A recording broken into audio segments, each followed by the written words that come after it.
नमस्कार, आप सबका हार्दिक स्वागत। आज हम कुंडली विश्लेषण के 5वें पाठ में पहुँचे। आज हम एक और नई कुंडली लेकर इस पर विश्लेषण करेंगे। अब जो आगे पाठ आएंगे क्रम से तकरीबन इसी कुंडली पे आधारित हम बात करेंगे, क्योंकि एक कुंडली के 12 भावों को अगर चर्चा कर ली जाए तो संपूर्ण हो जाएगा। पीछे हमने 2 कुंडलियों पे चर्चा की, लग्न की भी की, बच्चों के स्थान की, किड्स की भी की और पत्नी स्थान की भी चर्चा की। मगर अब क्रमशः इस कुंडली पे सभी भावों की चर्चा करने की कोशिश करेंगे। यहाँ पर D1 और D9 दोनों कुंडलियाँ मैंने ले रही है। D1 चार्ट जब हम देखते हैं, सबसे पहले हमें लग्न की देखनी चाहिए। लग्न की बात करनी चाहिए कि जातक का स्वास्थ्य कैसा है। उसके बाद फिर हम धन की, फिर पराक्रम की, सुख भाव की एक एक करके चर्चा करेंगे। आज हम लगन के साथ साथ धन भाव की भी चर्चा करेंगे, क्योंकि लगन की पहले ही बात हो चुकी है। आज हम धन भाव की बात करेंगे। मगर उससे पहले जैसे कि बताया है कि सबसे पहले लगन, लग्नेश और कारक उसका स्वास्थ्य देख लेना चाहिए, उसके मन की स्थिति भी देख लेनी चाहिए। तो बढ़ते हैं आगे। D1 चार्ट, लगन, ये हमारा लगन में राशि कौन सी है? लगन की राशि जो है 8th राशि, जो कि वृश्चिक राशि है। वृश्चिक राशि, और वृश्चिक राशि का स्वामी कौन है? मंगल। और जो लग्नेश है लगन में ही बैठा है। मंगल की स्थिति कहाँ है? लगन में ही है। अगर लगन की बात कर रहे हैं तो मैं मंगल की दूसरी जो राशि है उसकी चर्चा नहीं कर रहे हैं। जब यहाँ पे आएंगे तो दूसरी राशि की भी चर्चा करेंगे। लग्नेश जो है लगन में है। लगन में लग्नेश का होना लगन को मजबूत बना देता है, बलवान बना देता है। हम कहते हैं ना, भाव में भावेश हो, भाव को भावेश देख रहा हो, या शुभ ग्रह स्थित हो, या शुभ ग्रह की दृष्टि हो, तो भाव बलवान हो जाता है। भाव लगन तो बलवान है ही है, क्योंकि इसमें लग्नेश खुद बैठा है। क्या इसके ऊपर और किसी की दृष्टि है? सप्तम दृष्टि से, सप्तम भाव में कोई भी ऐसा ग्रह नहीं है जो उसको सप्तम दृष्टि से देख रहा हो। गुरु की 1, 2, 3, 4, 5 पंचमी भी दृष्टि नहीं है, सप्तम भी नहीं है और नवीं दृष्टि भी नहीं है। और उसके बाद शनि की तीसरी दृष्टि भी नहीं है, सप्तमी भी है नहीं है और 10वीं दृष्टि भी नहीं है। इसलिए लगन और लग्नेश दोनों ही बलवान हैं, क्योंकि लगन में लग्नेश का होना मजबूत बनाता है, और वो भी फिर मंगल। और उसकी युति किसके साथ है? चंद्रमा के साथ। और 1, 2, 3 घर आगे, सूर्य से दूर, चंद्रमा सूर्य से दूर, और चंद्रमा और लगन की जो है स्थिति मजबूत बनाती है। अगर हम इसकी अब चंद्रमा की बात कर लें, चंद्रमा कहाँ बैठा है? चंद्रमा भी लग रहा है। अगर हम देखें लगन की राशि कौन सी है? वृश्चिक। और चंद्र लगन की राशि कौन सी है? वो भी वृश्चिक है। दोनों ही मजबूत है। चंद्रमा मंगल के साथ लगन में बैठना मन को स्थिर बनाता है, मजबूत बनाता है। ये इंसान जो भी निर्णय लेगा वो मजबूती से लेगा और उस पर अडिग रहेगा, क्योंकि जो वृश्चिक राशि है ये स्थिर राशि है। स्थिर राशि है। स्थिर राशि वाले, स्थिर लगन, दोनों राशियां जो है, चंद्र राशि भी वृश्चिक है और लगन की राशि भी वृश्चिक है, और ये राशि जो है स्थिर है। इसलिए ये जो निर्णय लेगा वो उस निर्णय पे अडिग रहेगा, उस बात को पूरा करके हटेगा। और ये भी कहते हैं, अगर लगन मानसागरी में लिखा है कि अगर लग्नेश लगन में ही हो तो उसके पास धन की कमी नहीं रहती है। लग्नम लग्नेश ऐसे करके श्लोक आता है मानसागरी में, लक्ष्मी ना विमुंचते, सब दिया हुआ है। मैं श्लोक की आगे की चर्चा नहीं करूँगा, क्योंकि मैं लगन की बात कर रहा हूँ कि इस इंसान को धन की कमी नहीं रहती। जब धन के बारे में बात करेंगे तो फिर आगे बात करेंगे, पहले हम लगन की पूरी चर्चा कर लें। ना तो कोई इसको देखता है अशुभ ग्रह की दृष्टि है, ना ही किसी अशुभ ग्रह की युति है। अगर कोई है 1 2 3 4 5 6 7 8 9, सिर्फ राहु की नवम दृष्टि है। राहु जो कि एक छाया ग्रह है, उसकी दृष्टि का इतना मायना नहीं है, मगर अगर आप मानते हैं तो आप मान सकते हैं। ठीक है, तो हम कहेंगे कि ये इंसान जो है अपनी बातों पे अडिग रहेगा। सुनेगा तो सबकी सुनेगा, मगर करेगा अपने मन की, क्योंकि इसकी मन की अवस्था भी बलवान है। मन की अवस्था बलवान होने के कारण ये जो इसने निर्णय ले लिया उसको पूर्ण तरह से पूरा करेगा। जहाँ तक शरीर की बात है, शरीर स्वस्थ होगा, क्योंकि मंगल मसल का पावर, मैं ये नहीं कहता ये इसका बॉडी मैन होगा,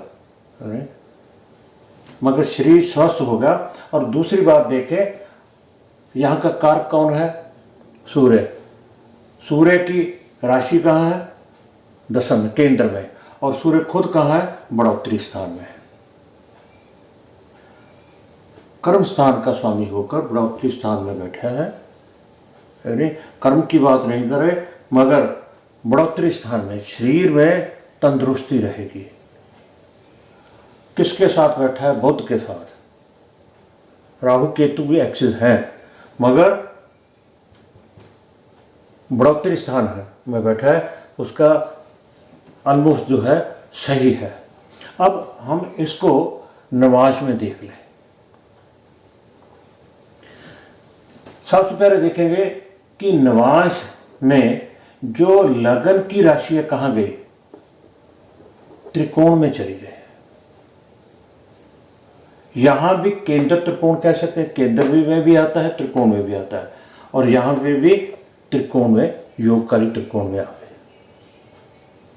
और इसका स्वामी यहां मंगल लगन में था और नवाश में भी लगन में ही है, नवाश में भी लगन में ही है। और देखिए चंद्र है यहाँ पे, और लगन में राशि किसकी आ गई? जो इसके नवम की थी, भाग्य स्थान की राशि, लगन का राशि बन गई, D9 के लगन की राशि बन गई, जो इसके भाग्य स्थान की राशि थी। और इसके लगन की राशि और इसके पंचम की राशि बन गई। हर तरह से इस इंसान को स्वस्थ दिखाता है, शारीरिक तौर पे कोई प्रॉब्लम नहीं रहेगी। मानसिक बल बहुत होगा, अपनी बातों को मनाने वाला होगा, क्योंकि उसकी युति मंगल के साथ है, लगन के साथ। भाग्य स्थान का स्वामी 1 2 3 4 5, यहाँ ये तो कह देंगे कि चंद्रमा जो है भाग्य स्थान का स्वामी है और वृश्चिक राशि में बैठा है, नीच का है। नीच का कितना परसेंट फल होता है? ये भी तो है, ये मित्र राशि में बैठा है।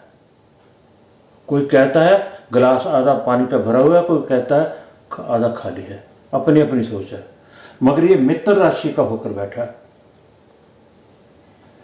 हम नीच कह सकते हैं, उसमें कोई दो राय नहीं, मगर उसका कितना फल होगा? मित्र के साथ युति करना, मित्र की राशि में बैठना बहुत ज़्यादा मजबूत है। मित्र से बल ग्रहण करके मनोबल बढ़ना बहुत ज़्यादा मजबूत है। और तो चलो आगे बढ़ते हैं। अब बात करते हैं धन स्थान की, कि धन स्थान की क्या स्थिति है। दूसरे भाव को, इसको हम धन स्थान भी कह सकते हैं, वाणी स्थान भी कह सकते हैं, बोल और कुटुंब भी कहते हैं, कुटुंब स्थान भी कहते हैं। इस भाव को धन भाव भी कहते हैं, वाणी भी कहते हैं, कुटुंब भी कहते हैं। सबकी चर्चा, तीनों बातों की चर्चा यहीं से करेंगे। सबसे पहले देखते हैं यहाँ की राशि कौन सी है। शुभ ग्रह गुरु की राशि धनु राशि, और क्या इसके ऊपर किसी की दृष्टि है? यहाँ पे कोई ग्रह नहीं बैठा, खाली है, जो कि अच्छा है। एक बात और, अगर ये चार भाव, दूसरा, छठा, आठवां और 12वां खाली हो, कोई ग्रह ना बैठा हो, ये किसी राजयोग से कम नहीं। विपत्ता कहाँ से आती है, दुख कहाँ से आता है? इन्हीं भावों से आता है। ये किसी राजयोग से कम नहीं है अगर ये चार भाव खाली हैं, कोई ग्रह नहीं बैठा हुआ। तो यहाँ राशि कौन सी है? गुरु, धनु राशि, गुरु की राशि। और इसका स्वामी कहाँ बैठा है? लगन से चौथे और अपनी राशि से तीसरे। इसकी दूसरी राशि जो है यहाँ, उसकी हम चर्चा नहीं करेंगे, जब हम पंचमी पे जाएंगे तब उसकी चर्चा करेंगे। यहां से हम क्या देखते हैं? कुटुंब,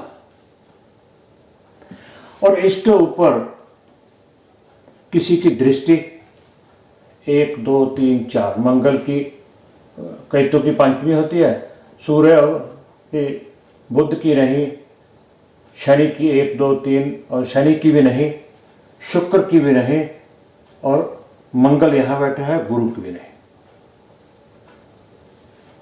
तो ना कोई शुभ ना कोई अशुभ, शुभ और अशुभ कोई भी दृष्टि भी नहीं है। ग्रह बैठा शुभ या अशुभ कोई ग्रह भी नहीं बैठा, परंतु इसका जो स्वामी है गुरु है, और कारक भी इस दूसरे भाव का गुरु ही है। धन भाव का कारक गुरु ही है। क्या गुरु पे किसी की दृष्टि है? 1 2 3 4, मंगल की दृष्टि है। शनि की सप्तम दृष्टि है, 1 2 3 4 5, केतु की नहीं है। शनि और मंगल की दृष्टि है। कारक पीड़ित है, स्वामी पीड़ित है। तो क्या दर्शाता है? यहां से कब देखते हैं? धन।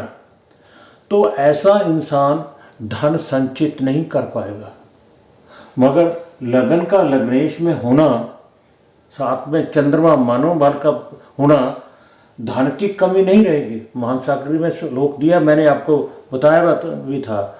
अगर लग्नेश, लग्नम लग्नेश ऐसे करके कोई श्लोक है, संयुक्त हो, तो वहाँ उस पर लक्ष्मी की, धन की कोई कमी नहीं होती। धन पर्याप्त होगा, पर क्या धन संचित होगा? नहीं, क्योंकि मंगल और शनि से जो कारक और स्वामी है वो पीड़ित है। और दूसरी, यहां से क्या देखते हैं? कुटुंब, सखा बहन भाई जो भी है कुटुंब, क्या इसकी कुटुंब से बनेगी? नहीं, ये कुटुंब से भी दूरी बना कर, ये नहीं क्योंकि भाव पर कोई किसी शुभ या अशुभ की दृष्टि नहीं है, और भाव का स्वामी केंद्र में है, स्थिति अच्छी है, परंतु उनसे मेल मुलाकात मिलाप ज़्यादा नहीं होगा। ना ही ये कुटुंब वालों के पीछे पीछे फिरेगा, ना ही कुटुंब वाले इसके पीछे पीछे फिरेंगे, इसके इर्द गिर्द चक्कर लगाएंगे। ये अपने आप में दर्शाता है कि उसका स्वामी और कारक दोनों ही गुरु है, गुरु की स्थिति ठीक है, परंतु इतना मेल मुलाकात भी नहीं होगी, वैसे ठीक है। तो कुटुंब के लिहाज से भी ये पीड़ित है, लगन भी किया, स्वामी भी पीड़ित है और कारक भी पीड़ित है। अब बात करते हैं वाणी की।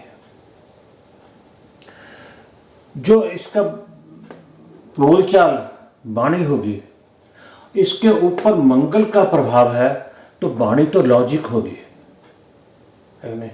बात जो करेगा तर्कपूर्ण करेगा, लॉजिक करेगा, है नहीं? मगर शनि की भी दृष्टि है, मगर कुटिल भी बोलेगा, ऐसी बातें कहेगा जो अंदर से चीर कर चली जाएंगी। कई कई ऐसे नेता होते हैं, कोई ऐसे विद्वान होते हैं जिनकी वाणी हृदय को छू लेती है। कोई शत्रु भी बैठा हो सामने, उसका भी दिल मोह लेंगे, परंतु इसकी वाणी में लॉजिकता तो होगी, तर्क तो होगा। मंगल की दृष्टि है, मगर शनि की दृष्टि होने के कारण वाणी में कुटिलता भी होगी, इसमें भी कोई दो राय नहीं है, नहीं? तो हमने धन की स्थिति देखी, कुटुंब की देखी, वाणी की देखी। जो बातें हमने यहाँ कही, अब हम नमाज में देखेंगे दूसरे भाव के लिए। दूसरे भाव में जो धनु राशि है, नवाश में कहाँ चलेगी? अष्टम में चली गई। ये ठीक नहीं हुआ, ठीक है ना? और इसका स्वामी यहाँ केंद्र में था और यहाँ कहाँ चला गया? नवम में। यहाँ स्थिति सुधर गई। तो ये दर्शाता है कि पैसे में भी कमी तो नहीं रहेगी, कुटुंब से बिगड़ेगी तो नहीं, बोलचाल रहेगी, मगर उनके इर्द गिर्द चक्कर भी नहीं लगाएंगे, है नहीं? अब क्योंकि लगन जो है मजबूत है, नवाज का भी, उसकी राशि जो है भाग्य स्थान की है नहीं? और इसकी राशि जो है इसके त्रिकोण में चली गई। लगन मजबूत है, शारीरिक तौर से भी मजबूत, तंदुरुस्त स्वस्थ है, मन से भी, मनोबल भी ऊंचा है। और इसी प्रकार धन के आधार पर अगर हम चर्चा करें तो धन की कमी नहीं होगी, मगर संचित नहीं कर पाएगा। बैंक बैलेंस अगर कहे कि बैंक करोड़ों का खड़ा कर लेगा, अपने खाते में नहीं कर पाएगा, क्योंकि उसके ऊपर मंगल और शनि की दृष्टि है। और इस भाव का जो राशि है वो नवाश में भी छठे में आ गई, प्रॉब्लम आती है। यहां से क्या देखते हैं हम? रोग, ऋण, शत्रु। तो धन की स्थिति पर्याप्त है, मगर संचित नहीं होगा।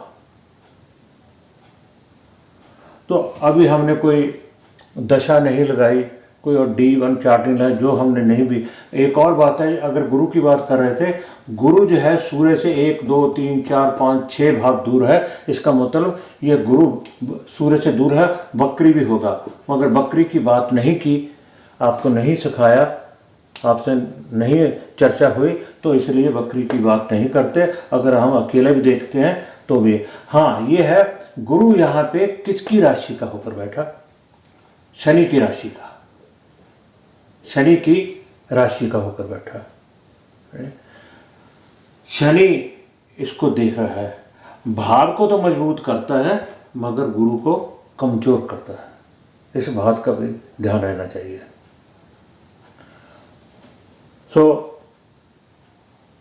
इस पार्ट में जो है चर्चा मेन जो है धन भाव की करना चाहता था, क्योंकि पहले भाव की जो चर्चा है हमने पहले 2 D1 चार्ट में लेसन 1 और 2, 3 ऐसे 4 इन सब में कर ली है नहीं। तो इसमें जो मेन थी वो धन की। अगले पार्ट में हम पराक्रम बात की इसकी बात करेंगे, तीसरे भाव की चर्चा करेंगे। एक एक करके हम कुंडली का सभी विश्लेषण है सभी भावों की इसी कुंडली के आधार पर करते जाएंगे। अगर मेरा पाठ आपको पसंद आया हो तो कृपया सब्सक्राइब कीजिए, लाइक और शेयर भी जरूर कीजिए। आप सबका बहुत बहुत